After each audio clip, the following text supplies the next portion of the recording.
Hai,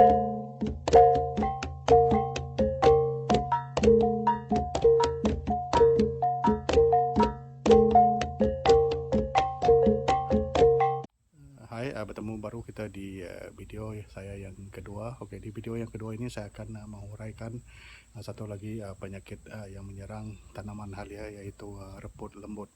Dan penyakit ini adalah amat berbahaya karena dia senang berjangkit kepada halia yang masih sehat. Oke, di video ini saya akan menguraikan tentang langkah-langkah kawalan yang kita dapat ambil untuk mencegah penyakit reput lembut ini. Jadi pastikan Anda menonton video ini sehingga habis, dan jangan lupa subscribe kepada channel ini. Lepas itu like, share, dan komen di atas video ini. Teruskan sokongan Anda ke atas YouTube channel Edward Backyard Garden. Semoga dengan sokongan Anda saya akan meneruskan untuk membuat video-video saya yang seterusnya. Jadi terima kasih. Oke, untuk penyakit halia yang lain itu, kalau kita boleh tengok di sini, nampaknya halia ini tidak sehat kalau kita bandingkan dengan yang di sebelah kiri. Jadi yang sebelah kanan telah berpenyakit. Jadi penyakit ini dinamakan adalah reput lembut, yaitu penyakit utama dan berbahaya bagi tanaman halia. Sebab kalau sudah dijangkiti penyakit ini, kebanyakannya seluruh tempat tersebut akan turut terjangkit. Dan penyakit ini disebabkan oleh Petium species, yaitu sejenis kulat. Dan ia senang berlaku jika kelembapan tanah terlalu tinggi ataupun semasa musim hujan yang berterusan. Dan apa yang kita boleh lihat adalah dia punya rizom itu akan mereput ataupun lembut, dan dia akan bermula daripada batang ataupun pangkal ataupun tunas yang lebih muda. Di situ dia akan mula terjangkit. Lepas itu baru dia akan naik ke bagian atas. Kalau kita tengok dari bawah, bagian daun yang terbawah sekali adalah telah layu dan berwarna kuning sebelum dia naik ke bagian yang lebih atas, sehingga ke pucuk lah, sehingga bagian pucuk. Sebab dia punya jangkitan, dia memang bermula daripada pangkal pokok. Dan apabila halia ini telah terjangkit, dan lama kelamaan dia akan menjadi rizom tersebut akan menjadi lembut. Lepas itu dia akan berbau busuk dan berbau lah. Kalau kita bandingkan di sebelah, ini adalah halia yang masih hidup lah, ataupun masih segar, yang tidak terjangkit. Oke, kaidah ataupun kawalan bagi penyakit reput lembut ini adalah kita kena elakkan air yang bertakung, terutama bagi Anda yang menggunakan polybag. Pastikan dia punya lubang itu tidak tersumbat. Untuk mengelakkan air bertakung, lepas itu kita kena elakkan rumpai yang berlebihan.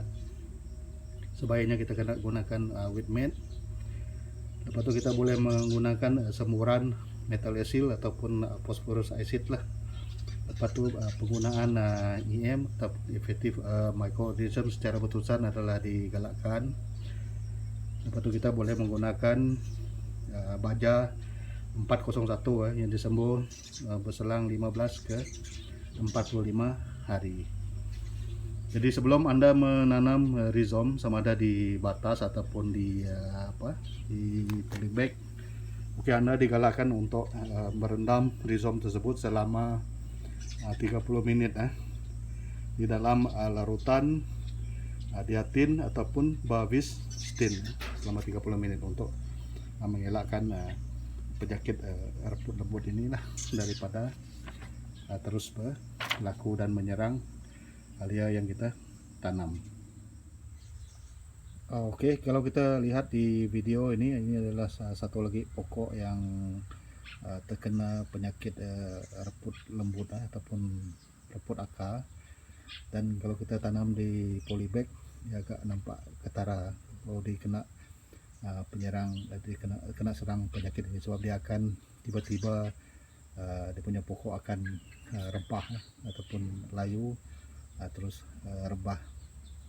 dimana dia di bagian pangkal itu telah reput, yang menyebabkan pokok ini langsung rempah lah. Ini dia merupakan punya satu lagi contoh lah untuk halia yang kena serang penyakit reput lembut ini.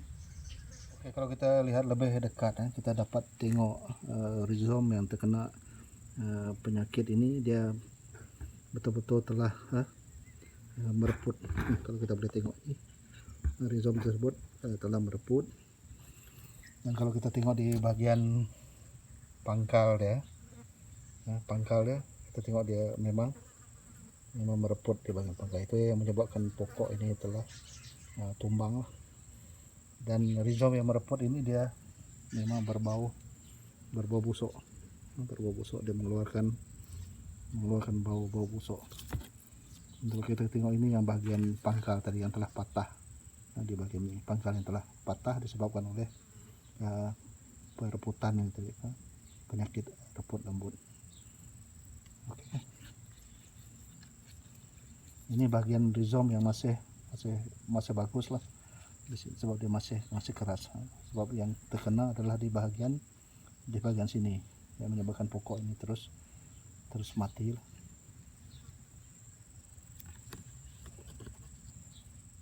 Kalau kita dapat perhatikan dia punya batang halia ini pun turut mereput ataupun menjadi hancur dan lembut lah, akibat daripada penyakit reput lembut tersebut.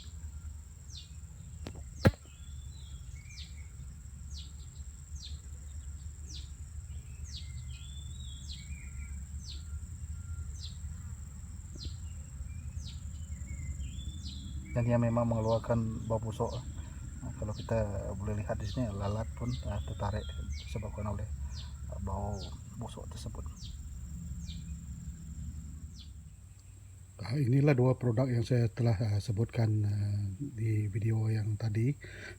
Oke, untuk yang ini, nama dia 401 multipurpose plant growth promoter. Oke, jadi dia punya fungsi adalah, kalau kita tengok di sini, dia sebagai penambah nutrien kepada tanah. Oke, untuk merawat biji benih dan juga menggalakkan pertumbuhan, serta dia juga mempunyai unsur biocontrol, dimana kalau kita mengikut aplikasi ini, dia mempunyai produk ini mempunyai 4 fungsi yang mana Anda boleh gunakan untuk fungsi-fungsi ataupun tujuan-tujuan tertentu. Oke, berdasarkan apa yang dia telah tulis di label inilah.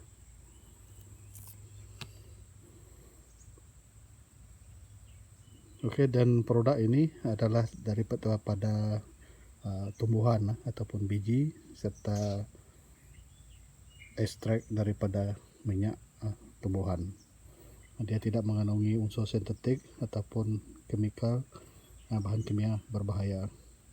Mana dia produk ini menyokong kepada good agriculture practice ataupun amalan pertanian baik lah. Oke, produk yang satu lagi adalah 404 effective microbes ataupun EM. Oke, dia merupakan plant growth enhancer atau penambah kepada pertumbuhan tumbuhan. Oke, dia mengandungi microorganisma yang hidup, yaitu lactic acid bacteria, yeast, protozoic bacteria. Dia selamat untuk manusia dan juga alam sekitar.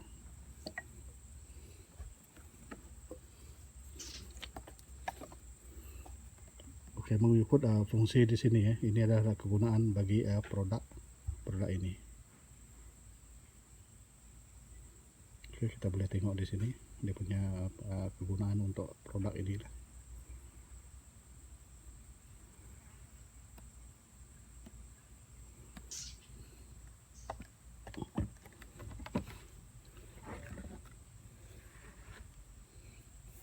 Oke, kedua-dua jenis produk ini, jika Anda berminat, Anda boleh pergi ke page Edward Backyard Garden, sebab di sana akan tercatat nombor telefon yang Anda boleh hubungi, ataupun Anda boleh messenger kepada saya kalau Anda berminat dengan produk ini.